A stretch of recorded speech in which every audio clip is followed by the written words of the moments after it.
ఈసారి మేము చేస్తాము, కొట్లాడతాం. ఎలక్షన్ రాకుండా పెన్షన్ ఇప్పించే బాధ్యత. Okay right. నువ్వు మంచి మైక్ కంటే వీలుగా చెప్పిన 50. నీ పేరు చెప్పు. సత్యరాములు. సంధ్య. నువ్వు వీలుగా చెప్పిన తండ్రా ఇంతమందిలో మాటిస్తున్నా 50,000 ఇస్తాను. అరే ఆవిరి తల్లి, అందుకే టీఆర్ఎస్ బొంద పెట్టాలి. ఇందిరమ్మ ఇల్లు ఇచ్చినప్పుడు ఇందిరమ్మ ఇచ్చినాం. ఇందిరమ్మ చిన్నగా ఉన్నాయి, నేను డబుల్ బెడ్రూమ్ ఇస్తాను. బాతాల పోషటి ఎన్నో మాట్లాడాడు. ఒక్క ఇల్లుని కట్టిండా, ఈ మహిళలో ఒక ఇల్లు వచ్చిందా? మరి అందుకే కేసీఆర్ సార్ సాధన దేనికి రైట్. ఓకే చెల్లె సంధ్యాక రైట్ చేద్దాం. కాదు ఏం కాదు, నాకు పదవి లేదుగా. మీకోసం కొట్లాడడానికి వచ్చింది కదా. కాంగ్రెస్ పార్టీ వస్తే అన్ని వస్తాయి మనకు.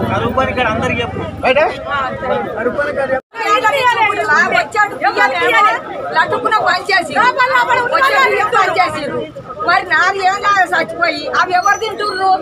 ఆయన బైకం మరి పిల్లలకి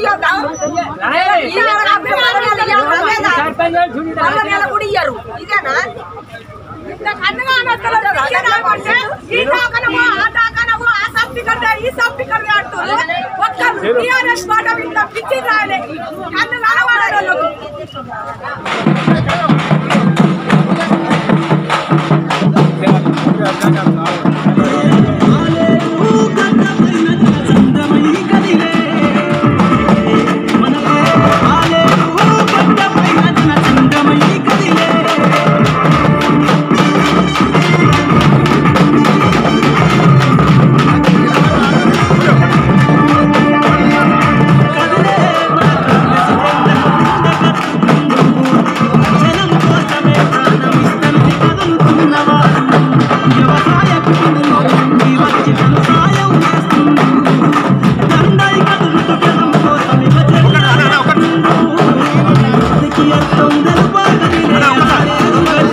టీఆర్ఎస్ ప్రభుత్వం పెన్షన్లు లేక 3 సంవత్సరాల నుంచి అందరూ అరిగోస పెడతా ఉన్నారు.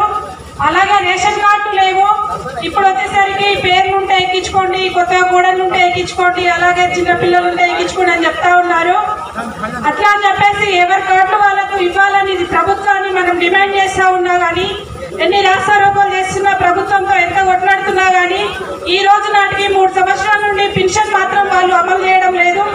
అలాగే కాంగ్రెస్ పార్టీ అధికారంలోకి వస్తే ఇంటింటికి 2 పెన్షన్లు, భార్య కానీ భర్త కానీ వాళ్ళు 57-58 సంవత్సరాలు అర్హులైన అందరికీ కూడా కాంగ్రెస్ పార్టీ హయాంలో మీకు అందరికీ పెన్షన్లు ఇస్తారని మేము చెప్తా ఉన్నాము. అలాగే ఇక్కడికి వచ్చినటువంటి ప్రజలందరూ ఒకటే అడుగుతా ఉన్నారు, మాకు ఎట్లాంటి కూడా మాకు లబ్ధి పొందడం లేదు ప్రభుత్వం నుంచి అని అడుగుతా ఉన్నారు. మీ అందరూ ఆలోచించాల్సింది ఒకటే విషయం, మనకు ఒకసారి 2 సార్లు మనం టీఆర్ఎస్ పార్టీకి అవకాశం ఇచ్చినాం కాబట్టి ఇప్పుడు ఒకసారి కాంగ్రెస్ పార్టీ బీల్ ఐలన్న గారికి మనకు అవకాశం ఇచ్చి చూద్దామని నేను అడుగుతా ఉన్నాను. మీ యొక్క అలాగే ఇక్కడికి వచ్చినటువంటి మన ఐలన్న గారు మనకి గత 10-15 సంవత్సరాల నుండి ఫిల్టర్ బాగాలేక దానికి మనము వేస్ట్ ఖర్చులన్నీ అయిపోతుంది, ఏదో ఒక రిపేర్లో కూడా అది మనకు పాడవడం జరుగుతుంది. ఈ గ్రామ సభ ముఖ్యంగా మనకి అన్నగారు మనకు ఒక ఫిల్టర్ ఇవ్వాలని నేను అడుగుతా ఉన్నాను. ఈ యొక్క పట్టుకుందంటారు, నానా యాతన చేసి రైతులను నిండా నట్టేట ముంచేసే ప్రభుత్వం ఈ ప్రభుత్వం అని నేను ఈ గ్రామ సందర్భంగా ఇక్కడ హాజరైన సందర్భంగా రైతులందరికీ నేను ఇది ముఖ్యంగా ఈ సమస్యగా నేను ముందుకు తీసుకుపోతున్నా. ఇంకా ప్రతి ఊరికి ప్రతి వాడకు కూరగాయలు అన్నకు చేతనైనంత వరకు ప్రతిదీ అంబులెన్సులు కానీ, పిల్ల ఫౌండేషన్ ద్వారా వాటర్ ప్లాంట్లు కానీ, కూరగాయలు కానీ ప్రతి బొమ్మలూరు మండల కేంద్రంలో కొమ్మిరెడ్డి వెంకరెడ్డి గారు ఆధ్వర్యంలో, బీర్లా ఐలన్న గారు ఆధ్వర్యంలో ఆటో డ్రైవర్లకు ఒక 15 రోజుల వరకు ఒక సరుకులు అందించడం అనేది ఒక గొప్ప నిర్ణయంగా, ఒక ఆలోచన పరంగా ఐలన్నకు మేము రుణపడి ఉంటాం. అయితే ఇప్పుడు జరిగిందంతా చూసాము, ఇప్పుడు జరగబోయేది ముందుందిగా. కాబట్టి అందరికీ మరొకసారి విజ్ఞప్తి చేసేది ఏంటంటే 2 పర్యాయాలు టీఆర్ఎస్ పార్టీని గెలిపించడం జరిగింది, అయిపోయింది. ఇక ముందు వచ్చేది కాంగ్రెస్ పార్టీ. ఇక ముందు మనం ఉన్నది ఏంటంటే మన గట్టిగా మరొకసారి మన గ్రామం తరఫున ఐలన్న గారికి 100% ఒక కమిట్మెంట్ తోటి మేము పూర్తి ఒక నిబద్ధతతోటి, ఒక కమిట్మెంట్ తోటి పూర్తి సహాయ సహకారాలు 100% వీలైనందుకు మేము వెన్నుదన్నుగా ఉంటామని చెప్పేసి కోరుకుంటున్నాం. ఖచ్చితంగా ఉంటాము. కేటాయించి మొత్తం రోడ్లన్నీ మేమే వేయించినాం. ఇది మీకు తిరుమల భాస్కర్ తెలిసి ఉండొచ్చు, పాపం చనిపోయిండు, కాంగ్రెస్ పార్టీకి బాగా సేవ చేసిండు. మరి ఆయన ఆధ్వర్యంలోనే తిరుమల వెంకటేష్ గౌడ్ కూడా ఇప్పుడు ముందుకొచ్చి సర్పంచ్ కాగలిగిండు. మరి ఇప్పుడు దళిత సోదరులు సోదరీమణులు ఒక కోరిక కోరిరు, పోచమ్మ గుడి అన్న, పోచమ్మ గుడి ఇట్లుంది మా పరిస్థితి, మేము గుడి ఈ సంవత్సరం పండుగ చేసుకుంటామని అన్న మా అందరి మీద దయతలంచి ఆ గ్రామ ప్రజల దళిత సోదరీమణుల కోరిక మేరకు పోచమ్మ గుడిని పూర్తి చేయాలని కోరుతా ఉన్నామన్నా. సర్పంచ్ గారు తిరుమల కవిత గారి కోరిక మేరకు కూడా ఫిల్టరు ఇక్కడి నుంచే ప్రకటించాలని కోరుతూ, ఇప్పుడు కాంగ్రెస్ పార్టీ తెలంగాణ వచ్చిన తర్వాత కూడా ముఖ్యంగా రైతులు దగా పడుతున్నారు. రైతులు ఇలా సొంత భూమిలో వ్యవసాయం చేసుకోలేని విధంగా మన పంట పొలంలోనే మనం ఏ పంట వేసుకోవాలో ఈ దిక్కుమాలిన ప్రభుత్వం చెప్తుంది. కాబట్టి రేపు కాంగ్రెస్ పార్టీ అధికారం రాగానే రైతులకు ఏ విధంగా మనం మేలు చేస్తాం. తెలంగాణ వచ్చే తల్లి సోనియా గాంధీ కుమారుడు భావి ప్రధాని రాహుల్ గాంధీ గారు రైతులు పడుతున్నటువంటి బాధలు చూసి రేపు అధికారం రాగానే రైతులకు మనం ఈ విధంగా మేలు చేద్దామని చెప్పి ఒక 9 రకాల రైతులకు వరాలు ఇచ్చిండమ్మా. వాటి ద్వారా ఈ రాష్ట్ర పిసిసి అధ్యక్షుడు రేవంత్ రెడ్డి గారి అనుమతితోటి ఈ ప్రాంత అభివృద్ధి దాత మన ఎంపీ కోమటిరెడ్డి వెంకరెడ్డి గారి సూచనల మేరకు రచ్చబండ కార్యక్రమం ఏర్పాటు చేసి రేపు మీ అందరి ఆశీర్వాదం వల్ల కాంగ్రెస్ పార్టీ అధికారం రాగానే రైతులు ఏ విధంగా మేలు చేస్తామో ఇలా చెప్పడానికి వచ్చామమ్మా. ఇటువంటి సాయంగా ఒక్కొక్క ఎకరాకు 15,000 రూపాయలు మన కాంగ్రెస్ పార్టీ ఇవ్వబోతుంది. ఏదైతే మనం పండించిన ప్రతి పంట, అది మిర్చి కావచ్చు, పత్తి కావచ్చు, ఒడ్లు కావచ్చు, మొక్కజొన్న కావచ్చు, ఏ పంట అయినా ప్రభుత్వమే కొనే విధంగా ప్రభుత్వ ఎంఎస్పీ ధర ప్రకారం ప్రభుత్వ ధర ప్రకారం కూడా ఇంకా 500 రూపాయలు బోనస్ ఇచ్చి ఒక క్వింటాల్కు వడ్లకు 2500 కొనే విధంగా ఈసారి కాంగ్రెస్ పార్టీ రైతు డిక్లేర్ చేసింది. ఏదైతే భూమి లేని వాళ్ళకు ఎస్సీ ఎస్టీలకు భూములు ఉన్నాయి, మిగతా బీసీ మైనార్టీలకు భూములు లేని వాళ్ళకు కూడా ప్రతి వాళ్లకు ఏదైతే ఉపాధి హామీ పథకం పోతారో అలా ఒక్కరోజు పని సభ్యత్వం నమోదు చేసుకున్న ఆ ప్రతి కుటుంబానికి సంవత్సరానికి 12,000 రూపాయలు ఇచ్చే విధంగా కూడా కాంగ్రెస్ పార్టీ ఈ రైతు డిక్లేర్ చేసింది. ఇంకా కూడా గతంలో ఎస్సీ ఎస్టీలకు భూములు వంచింది చరిత్ర కాంగ్రెస్ పార్టీ.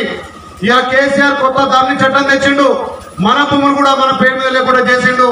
అలాంటి భూములను కూడా కాంగ్రెస్ పార్టీ రెగ్యులైజ్ చేసి ఆ ధరణిని రద్దు చేసి కొత్త రెవెన్యూ చట్టాన్ని కూడా కాంగ్రెస్ పార్టీ తీసుకొస్తుంది.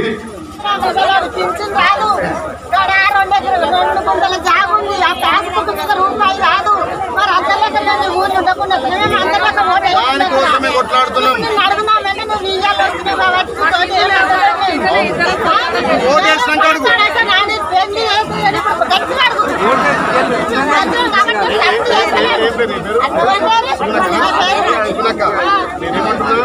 నీకు అర్హత ఉంది, నువ్వు ఓటేసి గెలిపించడం నిలబెట్టే అధికారం ఉంది, పని చేయించుకునే అధికారం ఉంది. ఇంకా నాకు ఓటు వేయడం గెలిపేయాలి, అయినా నీ ఊరికి ఫిల్టర్ ఇస్తాను, నీ ఊరికి గుడి చేస్తాను, ఒక్క నిమిషం నీ ఊరికి అన్ని చేస్తాం. అధికారం కాంగ్రెస్ ఉంటే ఇల్లు కడుతుంది, పెన్షన్ ఇస్తాం.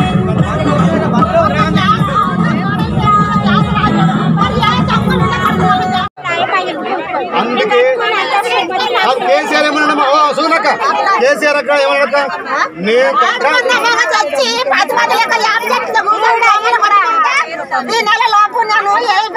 పింఛన్ ఇస్తా, మూలవాడే పింఛన్లు అందిస్తా అని పలికిపోయింది. ఇంతవరకు పింఛన్లు వస్తుందని ఒక్కొక్క ముసలోడు పెదవులు అప్పరించుకుంటూ కూర్చుండు. మరి మంచిలేదు పింఛన్ లేదు కదా,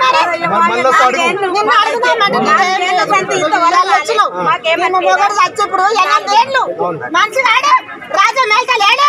ఆడొచ్చిందంతా ఒక్క నూనె ప్యాకెట్ 100 రూపాయల ప్యాకెట్ 220 తీసుకుంటాడు. మేమేకైనా మా రెక్కలకు ₹1 ఎరుగుతలేదు.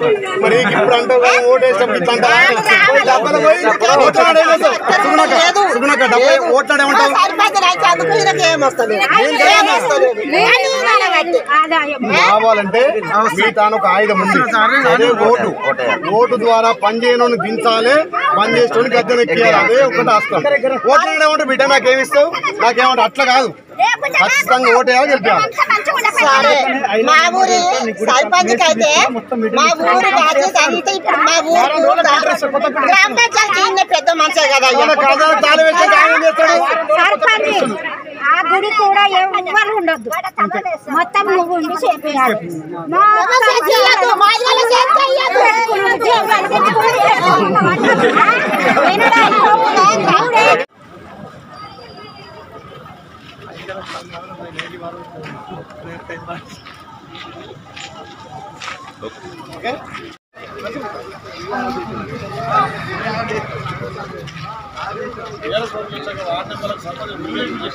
కనీసం మీ మాటల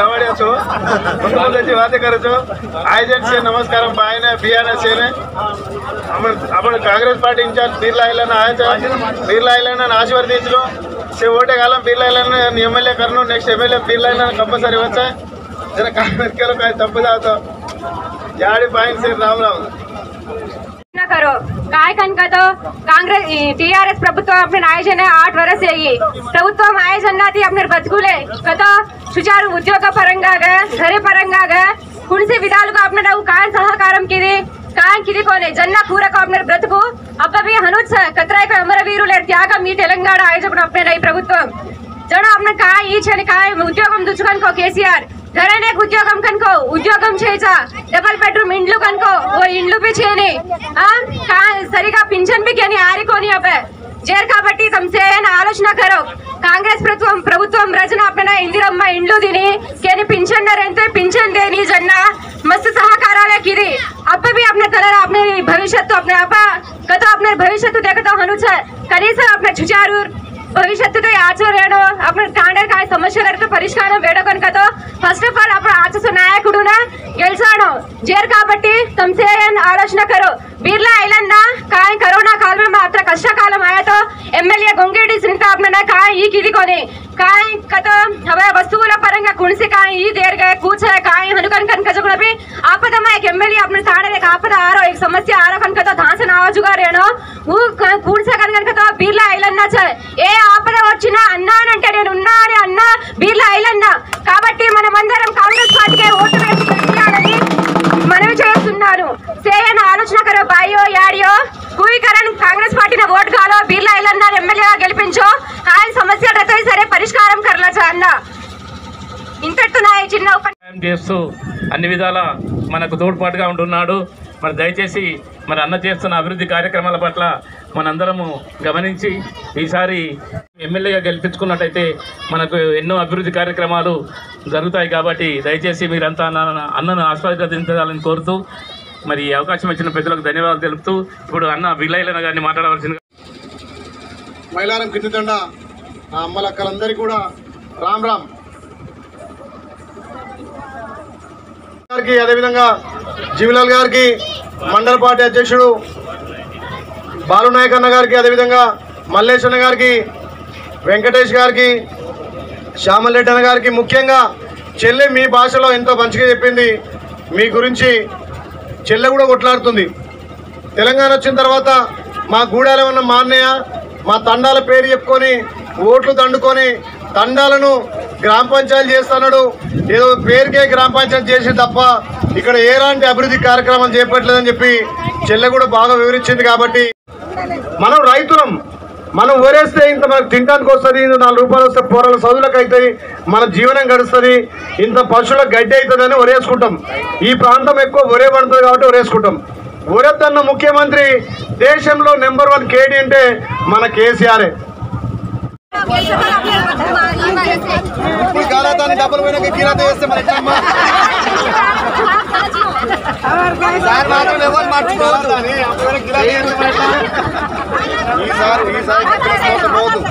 ఈసారి మీకు కష్టపడతా నేనే వస్తా ఎలక్షన్ మీ ఇంటికి వస్తా మీ ఇంటికి వస్తా ఈసారి మీరు అధికారం ఏది అధికారం లేనప్పుడు ఇన్ని పనులు చేస్తున్నా అధికారం వస్తే మీరు అందరూ జీవిస్తే ఎక్కువ పనులు చేస్తాం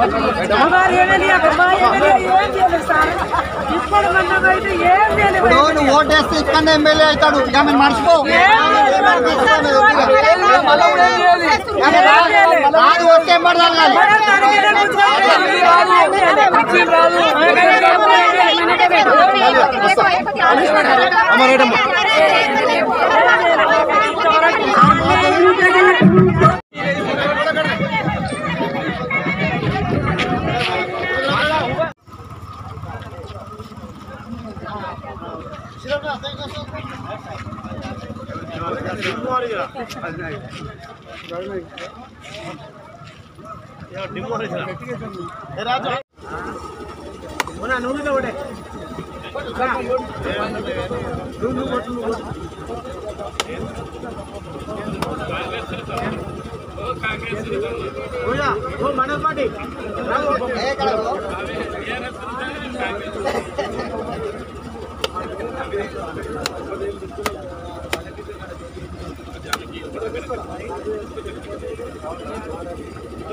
ఏం పెడతావాడి ఉన్న వాసన చెప్పుకుంటా 200 గ్రామాలు 200 గ్రామాలల్లో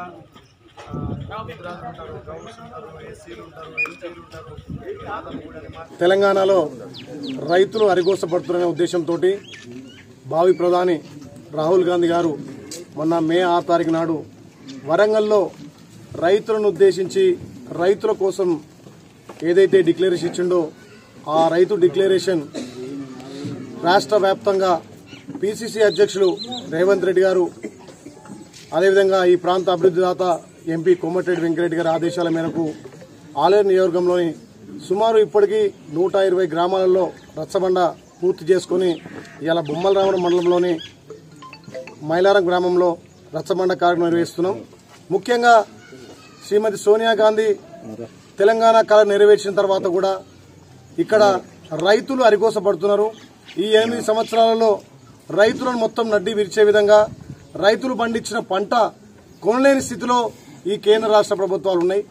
ఇలా కేంద్రంలో మోడీ అధికారంలో ఉండి రాష్ట్రంలో కేసీఆర్ అధికారంలో ఉండి ఇలా అధికారంలో ఉన్నోళ్లే నువ్వంటే నువ్వు కొనాలని చెప్పి రైతులను అరిగోస పెడుతున్నారు.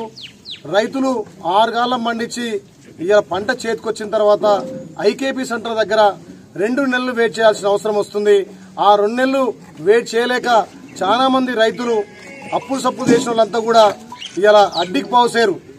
వీళ్ళు ధర్నా చేయడంతో నువ్వే కొనాలనే కాలయాపనతోటి రైతు దళారులకు మిల్లర్లకు 1200కు 1300కు అమ్మిరు. కాబట్టి ఇలా రైతులకు గిట్టుబాటు ధర రావడం లేదు.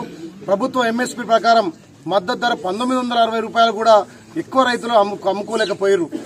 ప్రభుత్వం ముందు చూపుతోటి ఈ ఐకేపీ సెంటర్లు ఓపెన్ చేసి మహిళా సంఘాల ద్వారా కొనుగోలు చేసేది పోయి ఇవాళ రాష్ట్రంలో ఉన్న ఢిల్లీలో కేంద్రం ఉన్న రాష్ట్రంలో ఒక కొట్లాడే విధంగా ఇలా వాళ్ళ మెప్పు కోసమే ఈ రైతులను అరిగోస పెట్టారు. కాబట్టి రాహుల్ గాంధీ గారు ఒక మంచి ఆలోచన రైతులను రాజు చేయడం కోసం గతంలో ఏదైతే దివంగత ముఖ్యమంత్రి గారు వైఎస్ రాజశేఖర రెడ్డి గారు గతంలో రైతు బాధలు తెలిసి పాదయాత్ర ద్వారా గ్రామాలలో రైతులకు ఏ ఇబ్బందులు ఉన్నాయి, రైతులు పడుతున్నటువంటి కష్టాలు చూసి ఆ రోజుల్లో ఉన్నటువంటి ప్రభుత్వం టీడీపీ ప్రభుత్వం రైతుల బావుల దగ్గర స్టార్టర్లు మోటార్ల కాడ ఫీజులు కూడా పీక్కొచ్చి రైతులను అరిగోస చేస్తే పాదయాత్ర ద్వారా తెలుసుకున్నటువంటి ముఖ్యమంత్రి అప్పుడున్నటువంటి దివంగత ముఖ్యమంత్రి రాజశేఖర రెడ్డి గారు ఉచిత కరెంటు ప్రవేశపెట్టిండు.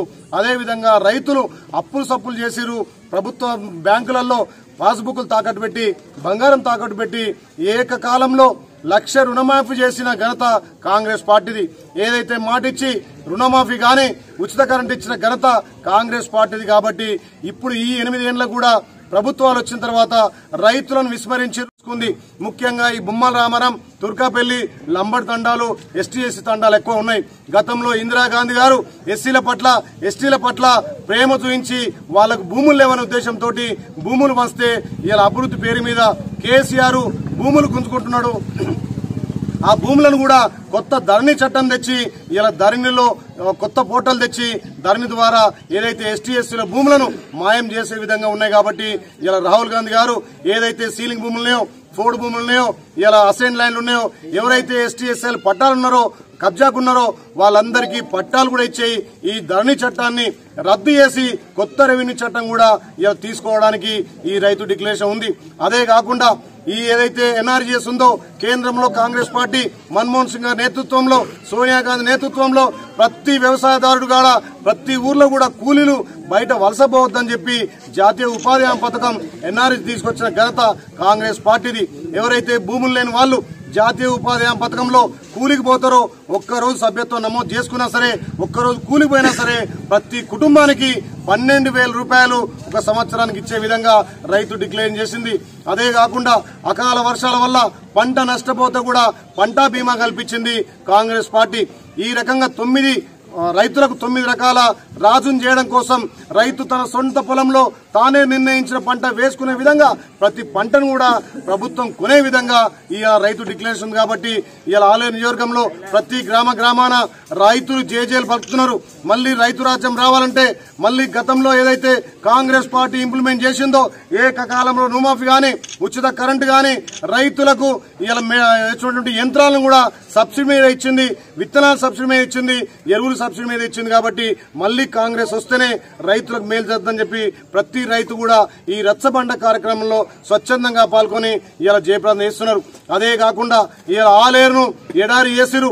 ఆలేరుకు మేము ప్రాజెక్టులు తెస్తామన్నటువంటి గన్నమల్ల ప్రాజెక్టు గాని, బస్వాపూర్ ప్రాజెక్టు గాని ఇప్పటి వరకు ఎకరం నీళ్లు అందియలేదు. కేసీఆర్ ఏమున్నా గొప్పలు చెప్పుకుంటున్నాడు.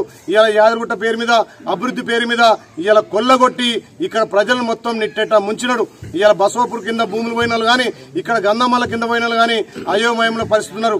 గంధమల్లను ప్రాజెక్టు ప్రకటించి కనీసం ఆ గ్రామంలో భూమి అమ్ముకుందామంటే ఆ ఊరికి ఎవరైనా పిల్లనియాలంటే ఆ ఉన్న భూములు ఉంటాయా భూములు పోతాయా అని చెప్పి ఆ ప్రజలు అయోమయం ఉన్నారు. ఇక ముఖ్యంగా ఆలేరులో ఎక్కడ వేసిన గొంగడి అక్కడనే ఉంది. ఇలా కేసీఆర్ కు పెద్ద బిడ్డగా చెప్పుకున్నటువంటి ఈ సునీతా మహేందర్ రెడ్డి గారు ఏ గ్రామంలో ఏం చేసిందో ఇలా చర్చకు రావాలి. మేము ఈ రచ్చబండ కార్యక్రమంలో గ్రామాలు తిరుగుతుంటే ఏ గ్రామంలో కూడా